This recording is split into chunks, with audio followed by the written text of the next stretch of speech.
যে যত সৎ, যে যত ঈমানদার, যে যত মুত্তাকি, যে যত আল্লাহ ভীরু পরেজগার আল্লাহর বান্দা এবং বান্দী হবে, দুনিয়াতে সে তত লাঞ্ছিত হবে, মানুষ তাকে তত বেশি ঘৃণা করবে, মানুষ তাকে তত বেশি একবারে ধিক্কার দেবে, তাকে পথ থেকে হটাবে, তাকে দল থেকে হটাবে, তাকে আরো কিছু থেকে হটাবে, তাকে এমন নির্যাতন হবে, তার পারিবারিক, তার সামাজিক, তার বিভিন্ন মহল থেকে তার উপরে নির্যাতন হবে।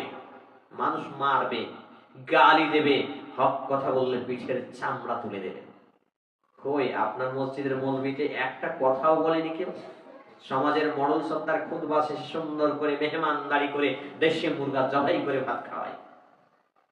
কারণ সমাজের নোংরামের বিরুদ্ধে মুখ খুলে না। এটাই হচ্ছে মূলত সত্যকে গোপন করা, এটাই হচ্ছে সত্যের সঙ্গে মিথ্যাকে মিশ্রিত করে দেওয়া। এক্ষুনি একটা মৌলবীকে জিজ্ঞেস করেন গিয়ে, একটা মৌলবীকে যে জিজ্ঞেস করেন যে আমার বাড়ির অমুক আত্মীয়টা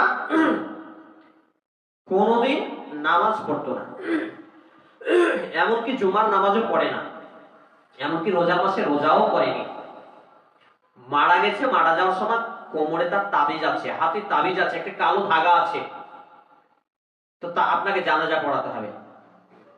তো সেই তো কি যে করবো, একটু গালটা চুলকাবে, মাথাটা চুলকাবে, তারপর ঠিক আছে চলো কবর খুঁড়ে এসো, আমি জানাজা পড়িয়ে দেবো। হয় না? অসংখ্য অগণিত। এটা কি সত্যের সঙ্গে মিথ্যাকে মিশিয়ে দেওয়া নয়? কুরআন এবং সুন্নাহ হচ্ছে সুস্পষ্ট বাণী, আর এই সুস্পষ্ট বাণীর মধ্যে এই তথাকথিত পেট পূজারী মোল্লা, মুন্সি, মৌলবীরা এরা আজকে কি করেছে? দ্বীন ইসলামকে বিকৃত ভাবে উপস্থাপন করছে। ফতোয়া আছে বেনামাজের জানাজা পড়া যাবে, জীবনে একদিন জুমা পড়েছে, ফতোয়া পেয়েছে মাদ্রাসা থেকে, বিভিন্ন মাদ্রাসা ফতোয়ার কান্ট্রি খুলে রেখেছে।